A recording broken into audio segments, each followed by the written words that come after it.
প্রিয় শিক্ষার্থী, HSC academic handmade ক্লাসে তোমাদেরকে জানাই স্বাগত। আমরা 2026 বেসের মানে এইচএসসি 2026 বেসের স্টুডেন্টদের জন্য পলিনোমিয়াল অ্যান্ড পলিনোমিয়াল ইকুয়েশন নিয়ে আলোচনা করব। মানে এটা বহুপদী ও বহুপদী সমীকরণ, সেকেন্ড পেপারের বীজগণিতের চতুর্থ অধ্যায়। এটা সেকেন্ড পেপারের ক গ্রুপে প্রশ্নটা থাকে। ঠিক আছে, তো আমরা শুরু করি। হ্যাঁ, খেয়াল করে দেখো।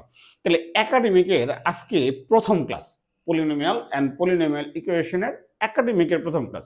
মোটামুটি ভাবে আমরা যদি 13টা ক্লাস করি, 13 বা 14টা ক্লাস, 13টা ক্লাসের মতো যদি আমরা করি 1 ঘন্টার ক্লাসগুলা, তাহলে আমরা পলিনোমিয়ালের সবগুলা টপিক নিয়ে আলোচনা করতে পারবো। মানে একাডেমিকের হবে। হ্যাঁ, এডমিশনের জন্য সেটা আলাদা, এডমিশনের জন্য আমরা একটা আলাদা। তাহলে আমরা প্রথম ক্লাসে আমরা কোনো অঙ্কে যাব না, মানে পলিনোমিয়াল অ্যান্ড পলিনোমিয়াল ইকুয়েশন মানে বহুপদী ও বহুপদী সমীকরণ সলভ করতে যায় মানে যে টপিকগুলো লাগবে আমরা সেগুলো নিয়ে আলোচনা করব। হ্যাঁ, আজকে আমরা কিছু টপিক নিয়ে আলোচনা করব, যেমন কথা হলো রাশি, পদ, ধ্রুবক, বহুপদীর ঘাত, মুখ্য পদ, মুখ্য সহগ, চলক, এগুলো নিয়ে আমরা আলোচনা করব।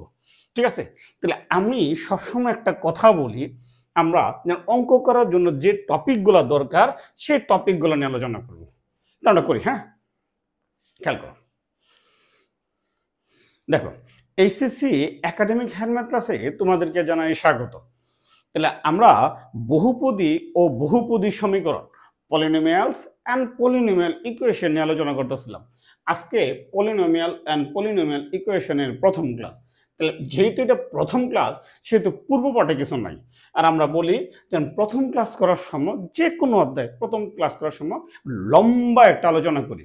মানে এই অধ্যায়ের অঙ্ক করতে গেলে যা যা দরকার, মোটামুটি ভাবে যা যা দরকার আমরা সব নিয়ে একটা আলোচনা করি। ঠিক আছে, তো আমরা শুরু করি। খেয়াল করো, আলোচনা, আলো যোগচন আলোচনা, অঙ্কের সাথে বাংলা ফ্রি আলোচনা, আলো যোগচন আলোচনা। তাই শুরু করি। হ্যাঁ, তাহলে আমাদের টপিক হলো বহুপদী ও বহুপদী সমীকরণ। তাহলে বহুপদী ও বহুপদী সমীকরণ পড়তে গেলে প্রথম আমার জানা দরকার বহুপদী কি। বহুপদী কি?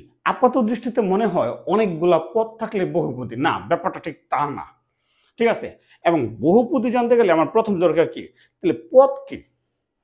এখন কাউকে যদি বলি পদ কি, হ্যাঁ, তো সবাই বলবে যেন বাক্যের অন্তর্গত প্রত্যেকটি অর্থবোধক শব্দকে পদ বলে। এটা আমরা বাংলায় বলতে পারবো, গণিতে বলতে পারবো না। ঠিক আছে, আচ্ছা, তাহলে পদ বোঝার আগে আমরা একটু আগে বুঝে আসি। তাহলে বীজগাণিতিক রাশি লেখো, এখান থেকে লেখা শুরু করো। বীজগাণিতিক রাশি, তাহলে বীজগাণিতিক রাশি বলতে আমরা কি বুঝি? ধরো যে 2x, তাহলে 2x প্লাস 5y, তাহলে এখানে এক্স আর ওয়াই কত চলক। আচ্ছা, চলক জিনিসটা কি সেটা এখন আর আলোচনায় গেলাম না, এটা আমরা ফাংশন পড়ার সময় আমরা বলবো। ঠিক আছে, 2x প্লাস 5y, এখানে প্লাস বা মাইনাস চিহ্ন দেওয়া আছে, প্লাস বা মাইনাস চিহ্ন দেওয়া আছে। ঠিক আছে, এগুলোকে বলে প্রক্রিয়া চিহ্ন। চলক ও প্রক্রিয়া চিহ্নের অর্থবোধক সংযোগ, এখানে লেখো চলক ও প্রক্রিয়া চিহ্নের, চলক ও প্রক্রিয়া চিহ্নের অর্থবোধক সংযোগ বা বিন্যাসকে, তাহলে অর্থবোধক সংযোগ বা বিন্যাসকে রাশি বলে। কেমন বলতে পারো, চলক ও প্রক্রিয়া চিহ্ন, তাহলে এক্স ওয়াই চলক, তাহলে অর্থবোধক সংযোগ বা বিন্যাসকে, তাহলে অর্থবোধক সংযোগ বলতে আমরা কি বুঝি? অর্থবোধক সংযোগ বা বিন্যাসকে, আচ্ছা আমরা এই টপিকটা নিয়ে আলোচনা না গেলাম। অর্থবোধক সংযোগ বা বিন্যাসকে বীজগাণিতিক রাশি বলে। ঠিক আছে, এখানে চলক থাকবে, এক্স ওয়াই থাকতে পারে। ঠিক আছে, এবং প্রক্রিয়া চিহ্ন, তো প্রক্রিয়া চিহ্ন কোনগুলা? যোগ, বিয়োগ, গুণ, ভাগ। তো চলক ও প্রক্রিয়া চিহ্ন অর্থবোধক সংযোগ বা বিন্যাসকে বীজগাণিতিক রাশি বলে। যেমন আমরা একটা বীজগাণিতিক রাশি লিখি 7x³ plus 2xy plus 3y², এটি একটা বীজগাণিতিক রাশি। তাহলে এটা একটা কি বীজগাণিতিক রাশি। ঠিক আছে, তাহলে এখানে চলক কয়টা? দুইটা, এক্স একটা চলক, আবার কি ওয়াই আরেকটা চলক। তাহলে চলক ও প্রক্রিয়া চিহ্ন অর্থবোধক সংযোগ ও বিন্যাসকে, তাহলে অর্থবোধক সংযোগ ও বিন্যাস, বিন্যাসকে বীজগাণিতিক রাশি বলে। ঠিক আছে, যেমন আমরা বলি যে ওয়াই সরলরেখাতে তোমরা বলেছো ওয়াই ইকুয়াল কত mx প্লাস কত c, ওয়াই ইকুয়াল কত mx প্লাস c, এটা দিয়ে কি প্রকাশ করে? এটা দিয়ে কি প্রকাশ করে? যেমন কথাটা খেয়াল করো, আমরা যদি মোবাইল বিল ব্যবহার করি, যেমন দেখো বিভিন্ন জনে বিভিন্ন অপারেটর মোবাইল বিল ব্যবহার করে না? বিভিন্ন জনে বিভিন্ন অপারেটর মোবাইল বিল ব্যবহার করে। সবের মোবাইল বিল কি সমান? সবার মোবাইল বিল তো সমান না। ধরো আমি যদি একটা মোবাইল বিল ব্যবহার করি, 1 মিনিটে যদি আমি 2 টাকা বিল দিই, তাহলে 1 মিনিটে যদি 2 টাকা করে বিল হয়, তা সবার বিল কি মাসে সমান হবে? না, এটা নির্ভর করে কে কতটুকু ব্যবহার করছে। ধরো আমি যদি x মিনিট ব্যবহার করি, তাহলে তাহলে 2x টাকা আমার বিল। তাহলে প্রতি মিনিটে যদি 2 টাকা বিল হয়, তাহলে 2x টাকা কি বিল। এখন ধরো একটা অপারেটর ব্যবহার করি, আমি যাই বলি যে কোনো অপারেটর ব্যবহার করি, হ্যাঁ, তাহলে 2x টাকা যদি বিল হয়, তাহলে এরকম অনেক মানুষ আছে না যে মোবাইলের সিম কিনছে, কিন্তু মানে সিমটা ব্যবহার করে না, বা ব্যবহার করলেও কাউকে ফোন করে না এটা থেকে, কিন্তু সিমটা অ্যাক্টিভ রাখছে। তো এটা তো গ্রামীণ ফোন বা যে কোনো অপারেটর ভুল, এই যে কোনো অপারেটর সে ব্যবহার করতেছে। তা আমি ধরো যেমন মিটার চার্জের মতো, মিটার ব্যবহার করো আর না করো, বাসায় থাকলে একটা চার্জ দেওয়া লাগবে, সেটা মনে করো সি পরিমাণ টাকা। হ্যাঁ, তাহলে এইটা যদি ওয়াই দ্বারা যদি কোনো অপারেটর প্রকাশ করে, তাহলে Y equal to 2x plus C. তাহলে এটা যদি বলি আমার বিদ্যুৎ বিল, আমি প্রতি মাসে যদি 100 মিনিট ব্যবহার করি, তাহলে আমার বিল হলো 200 টাকা। আমার বিল কত? 200 টাকা। আবার আমি যদি মনে করো এখানে সি হলো যে সিমটা আমি ব্যবহার করব, ওটা ব্যবহার করলে তো একটা বিল দেওয়া লাগবে মাস গেলে। ধরো মাস গেলে আমি 20 টাকা বিল দিলাম, তাহলে মাস গেলে একটা 20 টাকা কি বিল দিলাম। তাহলে ওয়াই ইকুয়াল কত? 2x প্লাস কত? তাহলে Y equal to 2x plus কত? 20। তো এটা হলো একটা প্রকৃতির জন্য একটা অর্থ প্রকাশ করতেছে। ঠিক আছে, আচ্ছা যাক, আমরা ওইগুলো না যাই, তাহলে এটা লিখে খেয়াল করো। যেমন পদ কি? আচ্ছা, পদের সংজ্ঞাটা পরে লিখতেছি, আগে উদাহরণ দিই। তাহলে 5x প্লাস 3y এটা রাশি। 5x প্লাস 3y এটা কি রাশি? এই রাশি দেখো প্লাসের আগে একটা অংশ আছে, প্লাসের পরে আরেকটা অংশ আছে, আছে না? তা আছে। তাহলে যে একটা প্রক্রিয়া চিহ্ন থেকে আরেকটা প্রক্রিয়া চিহ্নের মধ্যে অংশটুকু এটা পদ। তা 5x একটা পদ, তাহলে 3y আর এটা কি পদ। তাহলে এই রাশিতে 5x ও 3y কি দুইটা পদ। এই রাশিতে 5x ও 3y দুইটা কি পদ। তাহলে বীজগাণিতিক রাশির যে অংশে প্লাস বা মাইনাস চিহ্ন দ্বারা যোগ ও বিয়োগ চিহ্ন দ্বারা যুক্ত থাকে, বীজগাণিতিক রাশির যে অংশে, বীজগাণিতিক রাশি এই অংশটুকু একটা বীজগাণিতিক রাশি 5x প্লাস 3y, এই অংশটুকু একটা বীজগাণিতিক রাশি। তো এখানে প্লাস চিহ্ন দেওয়া আছে, মাইনাসও থাকতে পারে। প্লাস বা মাইনাস চিহ্নের বা যোগ বা বিয়োগ চিহ্ন দ্বারা সংযুক্ত থাকে, যোগ বা বিয়োগ চিহ্ন দ্বারা সংযুক্ত থাকে, তাদের প্রত্যেকটিকে পদ বলা হয়। তার মানে এখানে 5x হলো একটা পদ, এখানে 3y এটা হলো কি আরেকটা পদ। একটা বীজগাণিতিক রাশির প্লাস বা মাইনাস চিহ্ন দ্বারা, প্লাস চিহ্ন বা মাইনাস চিহ্ন বা যোগ বা বিয়োগ চিহ্ন দ্বারা সংযুক্ত থাকে, তাদের প্রত্যেকটিকে পদ বলা হয়। ঠিক আছে, তার মানে আমি যদি বলি ওই যে বললাম 2x প্লাস কত 3, 2x প্লাস 3, তাহলে এই অংশটুকু এটা একটা পদ, প্লাস বা মাইনাস চিহ্ন দ্বারা যুক্ত আছে। ঠিক আছে, নেক্সট পদার্থটাই খেয়াল করো। এখন আসি ধ্রুবক। তাহলে ধ্রুবক কাকে বলে? তাহলে আমরা জানি যে যার মান পরিবর্তনশীল না, সবসময় স্থির, তাকে কি ধ্রুবক বলে। আচ্ছা, আমরা একটু গুছায় লিখি। যেমন খেয়াল করো, সংখ্যাটা পরে লিখতেছে, আগে উদাহরণটা লেখো। যেমন এ বি সি একটা ধ্রুবক। ঠিক আছে, এ বি সি একটা ধ্রুবক। আবার √5 পাই ই এগুলোও কি ধ্রুবক। এমন যেমন দেখো এ বি সি এইগুলো ধ্রুবক, হ্যাঁ, এ বি সি এটা ধ্রুবক, আবার এটাও কি ধ্রুবক। হ্যাঁ, তবে দুই ধ্রুবকের মাঝে একটু পার্থক্য আছে। যেমন আমরা যখন সরলরেখা পড়ছি, যেমন 2x plus 3y, 2x plus 3y minus 6 equal কত 0, 2x plus 3y minus 6 equal কত 0, একটা সরলরেখা। এই সরলরেখার সমান্তরাল সরলরেখা যদি বাই করি, তাহলে x এবং y এর অংশটুকু ঠিক থাকে, x এবং y এর অংশটুকু ঠিক থাকে। এইখানে আমরা একটা প্লাস কে বা মাইনাস কে, প্লাস সি বা মাইনাস সি যাই দিই, তাহলে গেল 0। তাহলে এখানে ভিন্ন ভিন্ন বিন্দুর জন্য কে এর মান কি ভিন্ন ভিন্ন হয়। হ্যাঁ, কে এর মান এখানে পরিবর্তনশীল। হ্যাঁ, এটাও ধ্রুবক, এটাও ধ্রুবক, তবে এটা কি পরিবর্তনশীল ধ্রুবক। কিন্তু এর মান পায়ের মান কি কখনো পরিবর্তন হয়? হয় না। এর মান কি কখনো পরিবর্তন হয়? হয় না। ঠিক আছে, তাহলে যেসব সংখ্যা যেসব সংখ্যা নির্দেশক প্রতীক বিভিন্ন গাণিতিক ক্রিয়াকালে লেখালেখি, যেসব সংখ্যা নির্দেশক প্রতীক, মনে করো যে পাই বা এ বা কে, যেসব সংখ্যা নির্দেশক প্রতীক বিভিন্ন গাণিতিক ক্রিয়াকালে একটি নির্দিষ্ট মানে অপরিবর্তিত থাকে, তাকে ধ্রুবক বলে। যেসব সংখ্যা নির্দেশক প্রতীক এগুলো প্রতীক, যেসব সংখ্যা নির্দেশক প্রতীক বিভিন্ন গাণিতিক ক্রিয়াকালে, ঠিক আছে, একটি নির্দিষ্ট মানে অপরিবর্তিত থাকে তাকে ধ্রুবক বলে। ঠিক আছে, পাতারোলটাই। তাহলে ধ্রুবক আবার দুই প্রকার। আমরা আসি ধ্রুবকের প্রকারভেদ। কেউ বলতে পারে ধ্রুবকের আবার প্রকারভেদ কি? নাম্বার 1 পরম ধ্রুবক। কোনগুলা? যেসব ধ্রুবক গাণিতিক ক্রিয়াকালে মান অপরিবর্তিত রাখে, যেসব ধ্রুবক যে কোনো গাণিতিক ক্রিয়ার তার মান অপরিবর্তিত থাকে, ঠিক আছে, তাকে পরম ধ্রুবক বলে।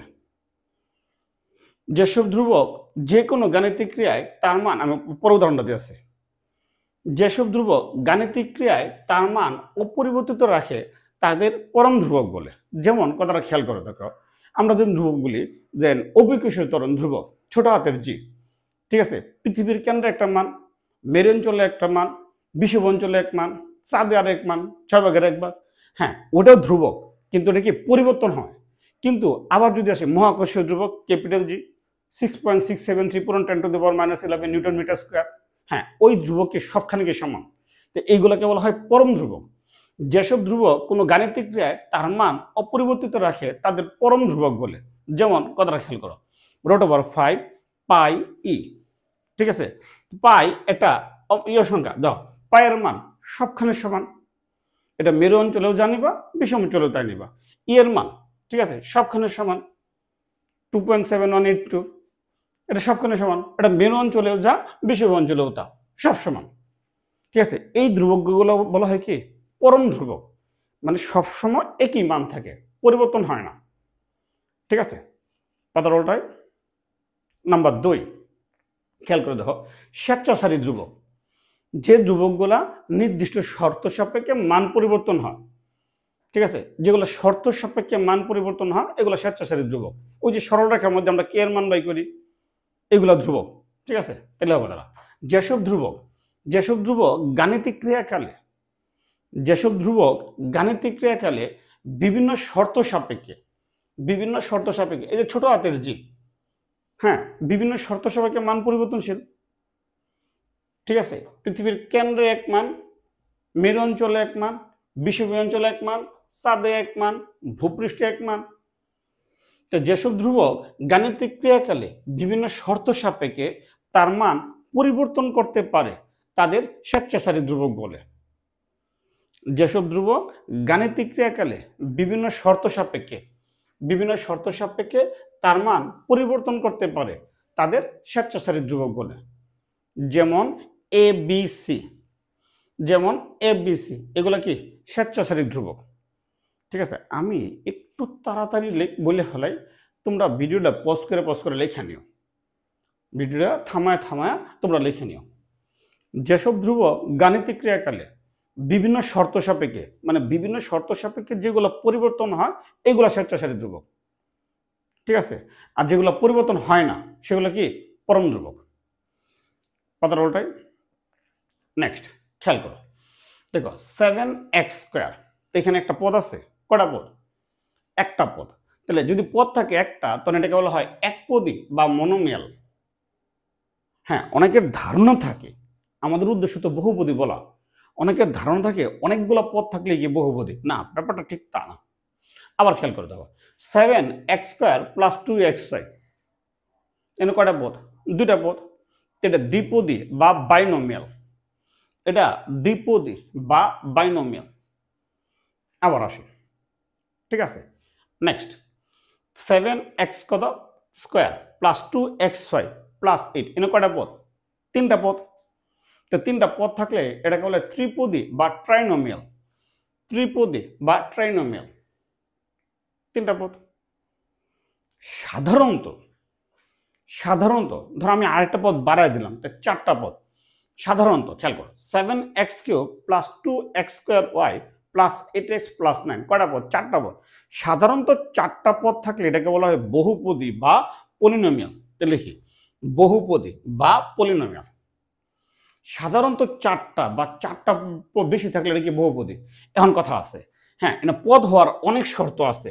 ধরো এখানে কত 3 আছে, ঠিক আছে, এটা বহুপদ। বা এটা যদি 2 আছে, তাহলে ধরো 2 না থাকে যদি 2/3 থাকতো তাহলে কি বহুপদ হইতো?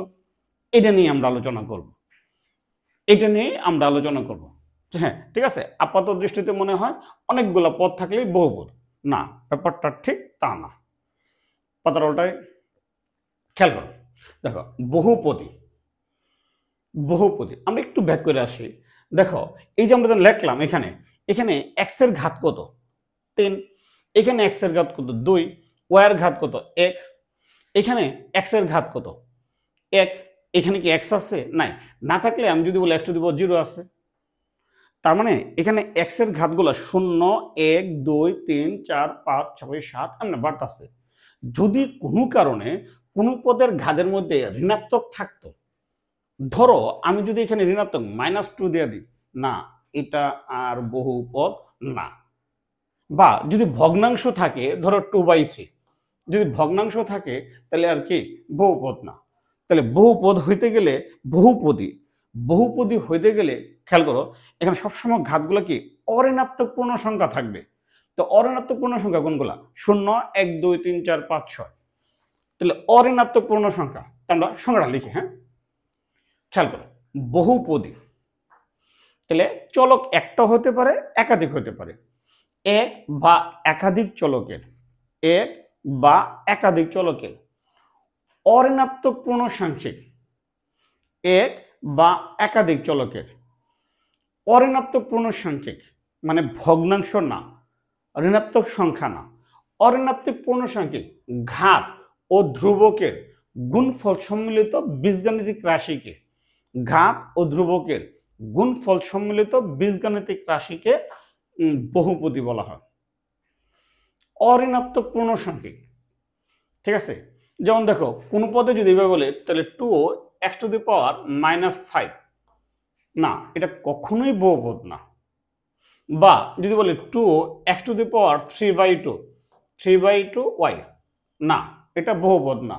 তাহলে ঘাত হইতে হইব অঋণাত্মক এবং পূর্ণসাংখ্যিক, অঋণাত্মক পূর্ণসাংখ্যিক। হ্যাঁ, আর বহুপদীতে একটাও পদ থাকতে পারে, একাধিক পদ থাকতে পারে। লেখো কথাটা, বহুপদী রাশিতে এক বা একাধিক পদ থাকতে পারে। ওই যে কিছুক্ষণ আগে বললাম না, সাধারণত চারটা পদ থাকলে বহুপদী না। তোমাদের বইগুলোতে বলছে, উচ্চ মাধ্যমিক পর্যায়ে বইগুলোতে বলছে, ধরো 2xy 2x²y, এটা একটা পদ, একপদী বা মনোমিয়াল। এখন আমি যদি এখানে 0 × xy দিই, 0 × xy দিই, তাহলে কি দুটা পদ না?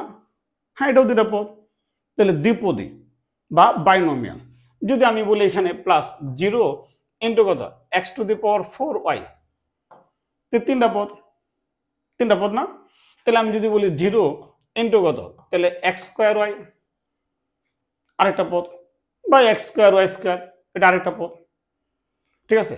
তোমাদের বইগুলোতে বলতেছে একটা পদ থাকলেই বহুপদী, এক বা একাধিক পদ থাকতে পারে। তোমাদের বইগুলোতে বড় ক্লাসে সাধারণত 4টা থেকে বলছে। পাতারোটাই খেয়াল করো, তাহলে এক চলকের বহুপদীর সাধারণ আকার, একটা বহুপদীর সাধারণ আকার লিখব। লেখো, এক চলকের বহুপদীর সাধারণ আকার। সাধারণত আমরা এক চলক নিয়ে আলোচনা করি, আমরা সাধারণত অঙ্ক করার সময় এক চলক নিয়েই পড়ি আমরা, ঠিক আছে।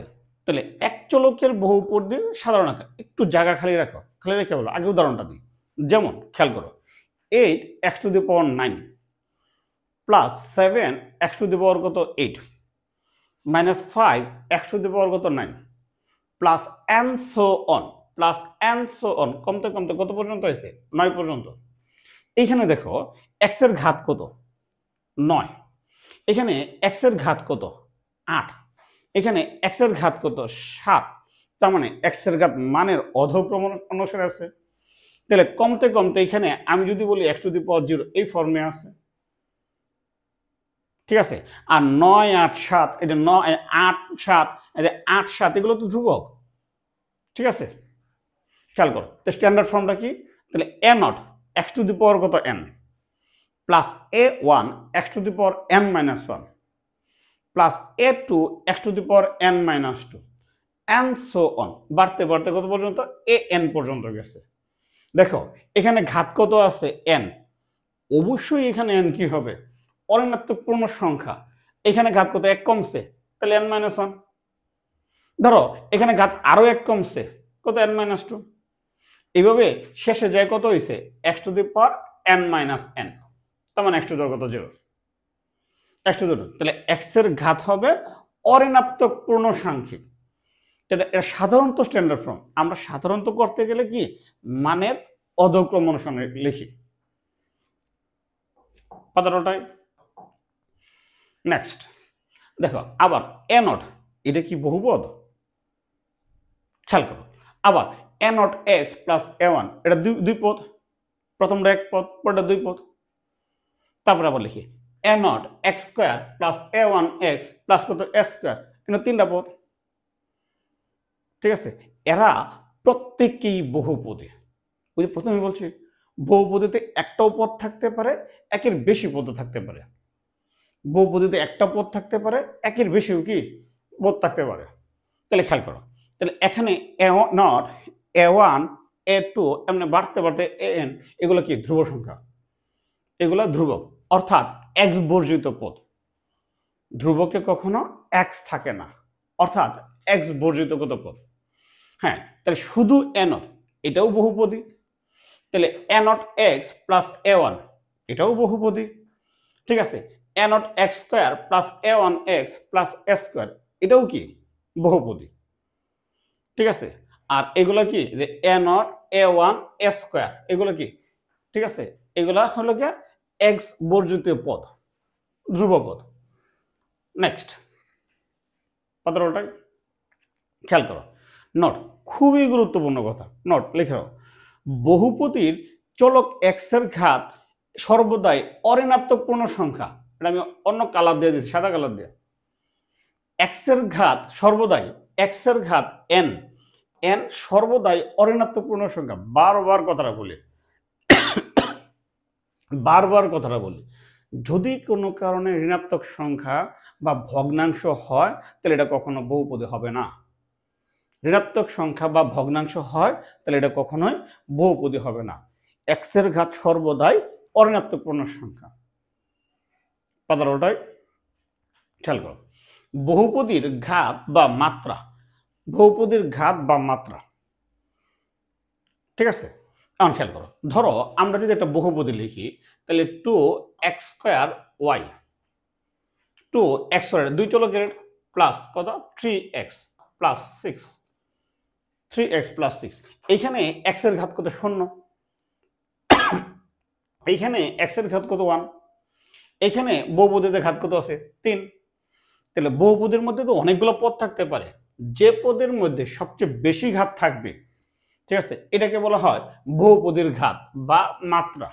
সংখ্যাটা লিখি, খেয়াল করো, বহুপদী পদগুলোর মধ্যে, বহুপদী পদগুলোর মধ্যে x এর গরিষ্ঠ বা সর্বোচ্চ, বহুপদীর পদগুলোর মধ্যে x এর গরিষ্ঠ বা সর্বোচ্চ ঘাতকে বহুপদীর ঘাত বা মাত্রা বলে, যে পদের মধ্যে সবচেয়ে বড় ঘাত থাকে, ঠিক আছে, বহুপদীর পদগুলোর মধ্যে x এর যে সবচেয়ে বড় ঘাত থাকে ওইটাই বহুপদীর ঘাত, x বা y এর যে সর্বোচ্চ, x বা y এর সর্বোচ্চ গরিষ্ঠ ঘাতকে, মানে সবচেয়ে বড় ঘাত থাকবো যেটা ওইটাই বহুপদীর ঘাত, ওইটাই বহুপদীর ঘাত।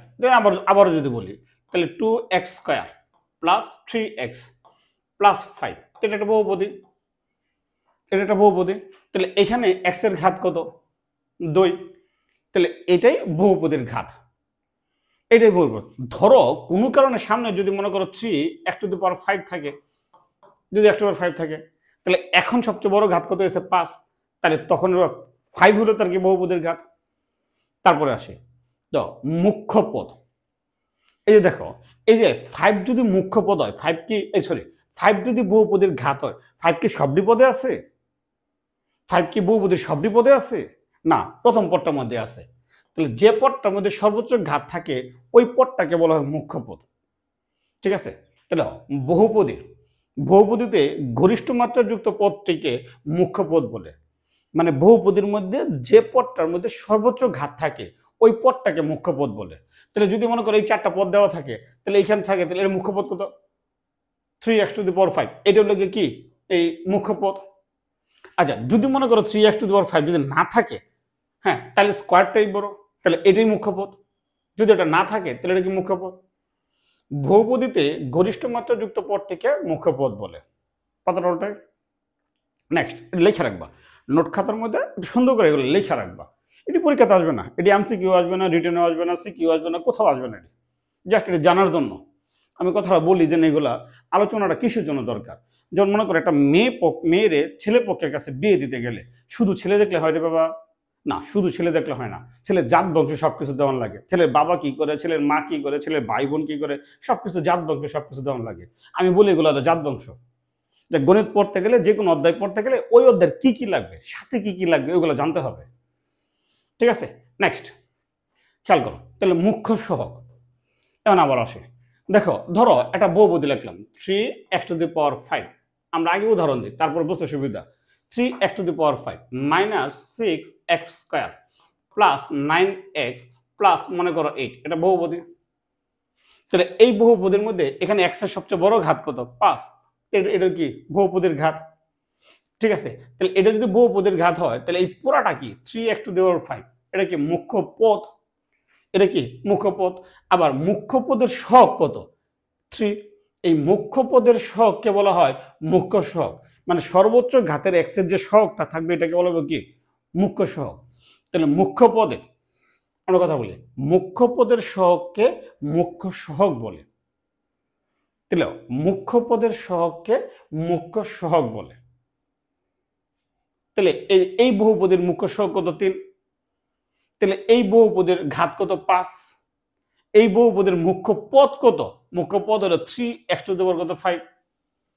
ঠিক আছে, নেক্সট তারপর আসে জিরো মাত্রা যুক্ত পদটিকে, এটাকে ধ্রুবপদ বলে। মানে যে পদের মধ্যে x এর ঘাত 0 থাকে ওটাকে ধ্রুবপদ বলে। তাহলে জিরো মাত্রা যুক্ত পদটিকে অর্থাৎ চলক বর্জিত পদটিকে কি বলা হয়? ধ্রুবপদ বলে। একটা বহুপদের মধ্যে যে পদগুলো থাকবে ওই পদগুলোর মধ্যে যেগুলোর মধ্যে x এর ঘাত 0, মানে ঘাত যেটার মধ্যে 0, এটা x হতে পারে, y হতে পারে, জিরো মাত্রা যুক্ত পদটিকে অর্থাৎ চলক বর্জিত পদটিকে বহুপদের ধ্রুবপদ বলে। আমরা একটা উদাহরণ দিই, খেয়াল করো। যেমন 3x⁴ plus 5x³ plus 2x² plus 9x plus 1, এটা কয় চলকে আছে? এক চলক, x এর, মানে এক চলকের এটা বহুপদী, বা আমরা বলতে পারি x চলকের একটি বহুপদী। x চলকের এটা বহুপদী রাশি। ঠিক আছে, এটা মধ্যে 2 চলক হইতে পারে, 3 চলক হইতে পারে, 1 চলক হইতে পারে। 1 চলক সাধারণত আমরা 1 চলক করে থাকি। তাহলে এই বহুপদীর ঘাত কত? এই বহুপদীর ঘাত, তাহলে x এর সর্বোচ্চ পাওয়ার যেটা সেটাই তার ঘাত। তাহলে এই বহুপদীর ঘাত কত? 4। তাহলে তার মুখ্য পদ কত? তাহলে মুখ্য পদ, যে পদের মধ্যে সর্বোচ্চ ঘাত থাকে ওই পদটাকে বলা হয় কি মুখ্য পদ। তাই মুখ্য পদ 3x⁴। 3x⁴। এখন যদি বলি মুখ্য সহগ, তাহলে মুখ্য পদের সহগকে মুখ্য সহগ বলে। তো মুখ্য সহগ কত? 3। মুখ্য সহগ কত? 3। হ্যাঁ, চলক বর্জিত পদটাকে, যার মধ্যে চলক নাই, এটাকে ধ্রুবপদ বলে। তাহলে কত? এবং ধ্রুবপদ, তো ধ্রুবপদ কত? 1। তাহলে চলক বর্জিত পদটাকে ধ্রুবপদ বলে। তো ধ্রুবপদ কত? 1। আমরা এই 4টা টপিক পাইলাম। ঠিক আছে, নেক্সট পাতারোটায়। তারপরে খেয়াল করো, লক্ষণীয়, যেন খেয়াল করো 3x² প্লাস 5/x³ প্লাস 6, এই রাশিটি বহুপদী। এটা কি বহুপদী?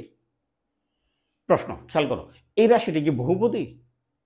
দেখো এখানে 5/x³, তাহলে এখানে যদি 5 × x⁻³ এই ফর্মুলা লেখা যায় না? তাহলে x এর ঘাত কত? -3 না? -3। তাই এই রাশিটি বহুপদী নয়, এই রাশিটি বহুপদী নয়। কারণ কি? দ্বিতীয় পদে x এর ঘাত কি? ঋণাত্মক। কারণ কি? রাশিটির দ্বিতীয় পদে x এর ঘাত ঋণাত্মক। কারণ রাশিটির দ্বিতীয় পদে x এর ঘাত কি? ঋণাত্মক। ঠিক আছে, আবার আসে, ধরো এখানে 5x³ এভাবে না থেকে, হ্যাঁ, তাহলে 5x³ এই আকারে আছে, তাহলে তো এটা বহুপদী। এখন যদি এই বহুপদীর সাথে কোনো কারণে মনে করো e⁻x আছে, বা a⁻x আছে, বা log x ln x আছে, তাহলে কি বহুপদী? না, তাইলে আবার বহুপদী নয়। খেয়াল করো, a⁻x e⁻x log x ln x এরা বহুপদী না, এরা বহুপদী না। এখানে বীজগাণিতিক চলক থাকতে হবে, এটা সূচক ফাংশন বা লগ ফাংশন থাকলে হবে না। ঠিক আছে, তাহলে এটা বহুপদী নয়, এরা বহুপদী নয়। e⁻x a⁻x log x ln x এগুলো থাকলে এরা কি? বহুপদী না। পাতারোটাই। নেক্সট একটা উদাহরণ দিই, খেয়াল করো, এটা এডমিশন টেস্টের প্রশ্ন। এখন যদি বলি মাওলানা ভাসানী বিজ্ঞান ও প্রযুক্তি বিশ্ববিদ্যালয় 14-15, লেখো না, লেখা দরকার না, এটি লেখা দরকার জাস্ট বোঝার জন্য। নিচের কোন ফাংশনটি একটি বহুপদী ফাংশন? বলছে প্রথমটা বলছে 2x² + 7x + 4/3। দ্বিতীয়টা বলছে কি? তাহলে 2x² + x⁻2/3 + 4, মানে কোনটা বহুপদী? আগে 4টা আমি অপশন দেখে নিই।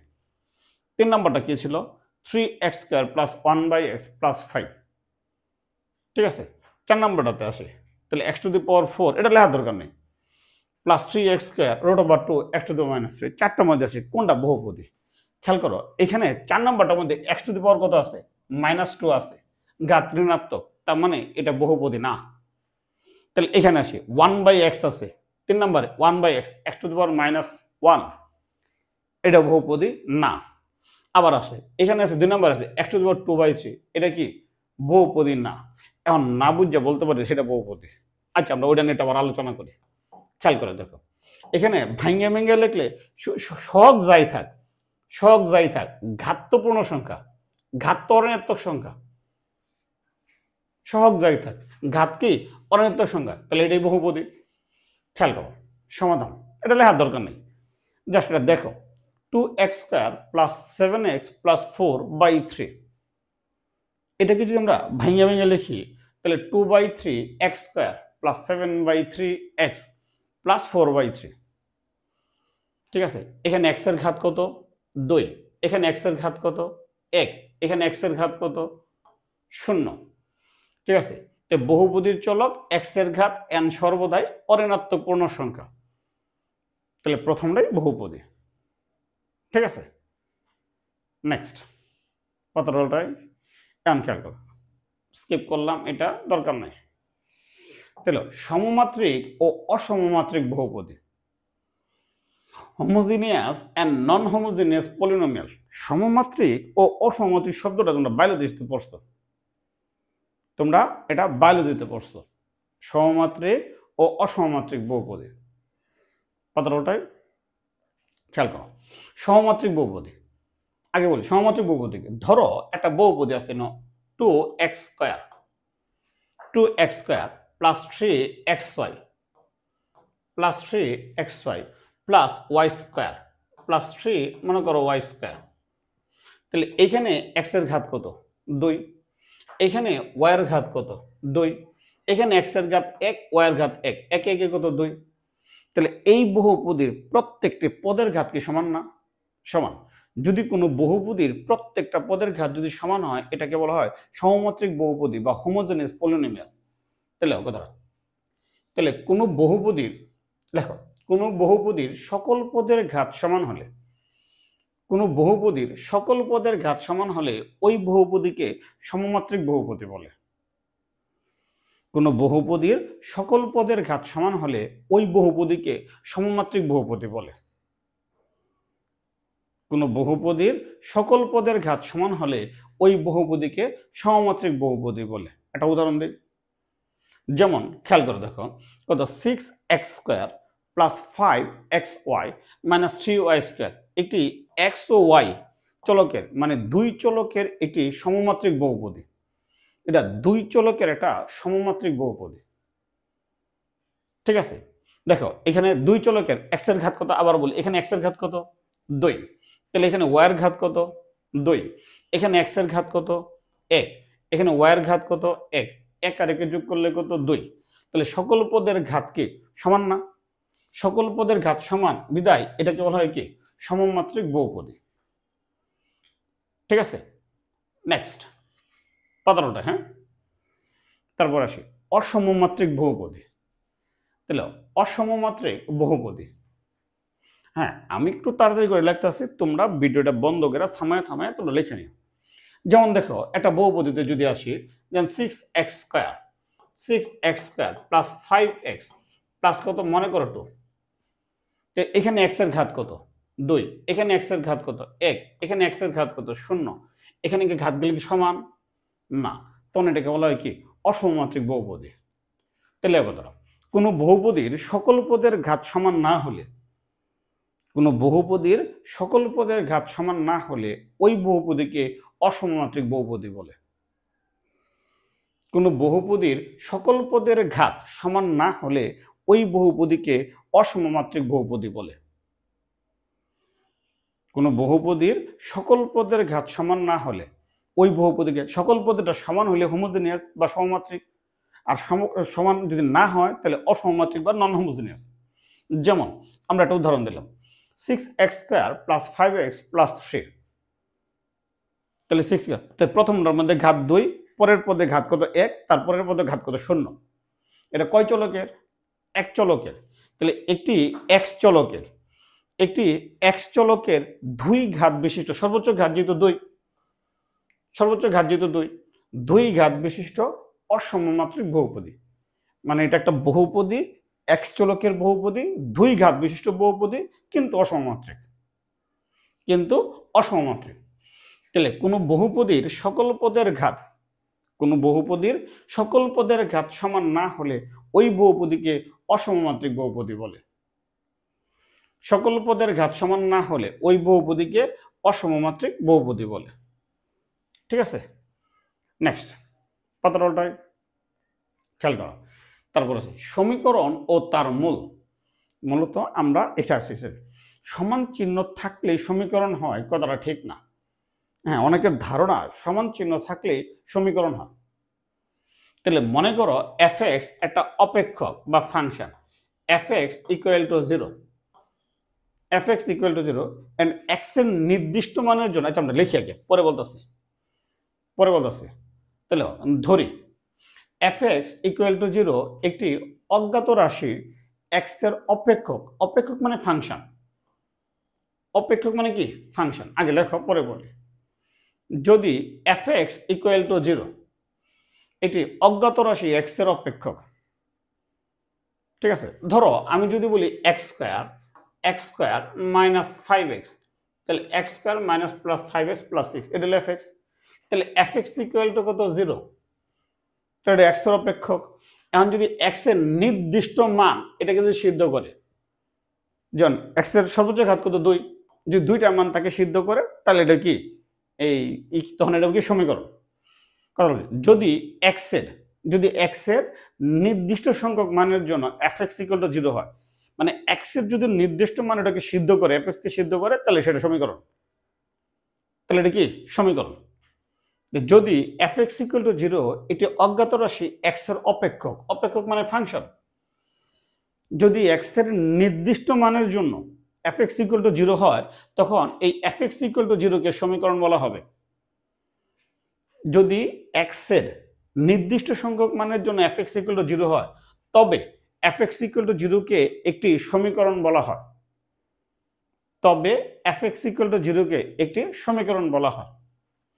যদি x এর নির্দিষ্ট মান, খেয়াল করো, আমরা এখানে যদি বলি x এর নির্দিষ্ট মান এই সমীকরণকে সিদ্ধ করে, কেবলমাত্র 2 বসাইলে এটা কি 0 হবে, আর কেবলমাত্র 3 বসাইলে এটা কি 0 হবে?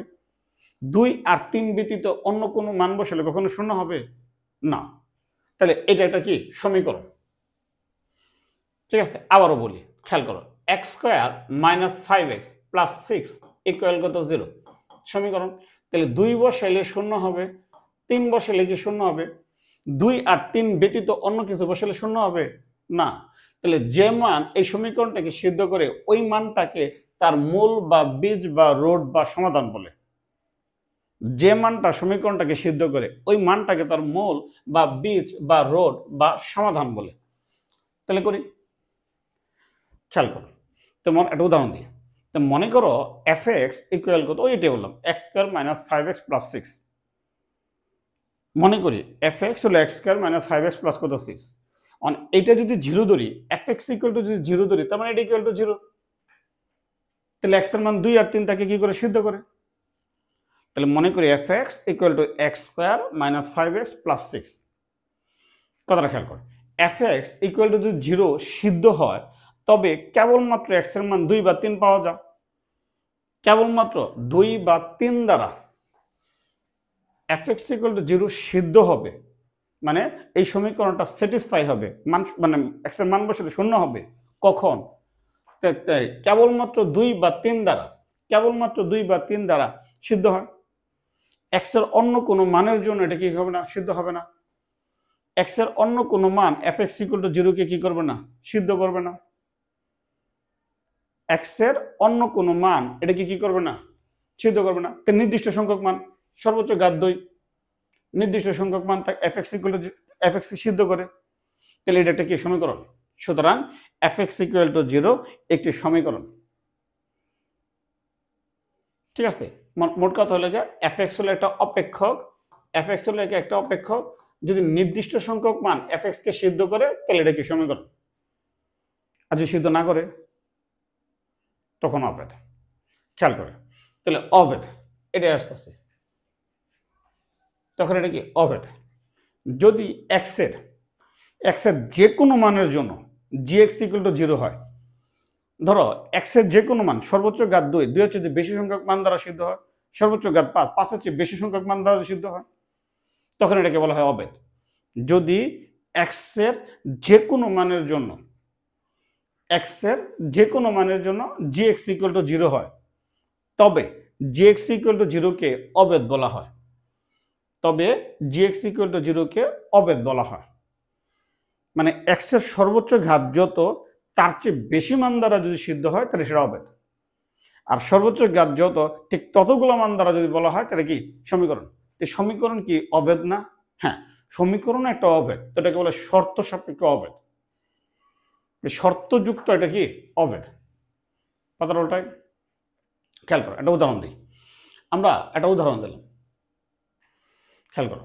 ধরলাম মনে করো gx equal to x plus 1 whole square minus 1 minus x square minus 2x। এখানে x এর যে কোনো মান বসাও, তাহলে x এর যে কোনো মান বসাও তাহলে সিদ্ধ হয়। x এর যে কোনো মান বসাও, এখানে gx ইকুয়াল টু 0 একটি অবৈধ। gx ইকুয়াল x এর মান 2 বসালে 0 হবে, 3 বসালে 0 হবে, 1 বসালে 0 হবে, মাইনাস 1 বসালে 0 হবে, যে কোনো মান দ্বারা কি সিদ্ধ হইতেছে। কারণ x এর সকল মানের জন্য gx ইকুয়াল টু কত 0 কি সিদ্ধ হয়। ঠিক আছে, তো সাধারণত, আচ্ছা লিখি আমরা, সাধারণত আমরা অভেদকে এই চিহ্ন দ্বারা প্রকাশ করা হয়।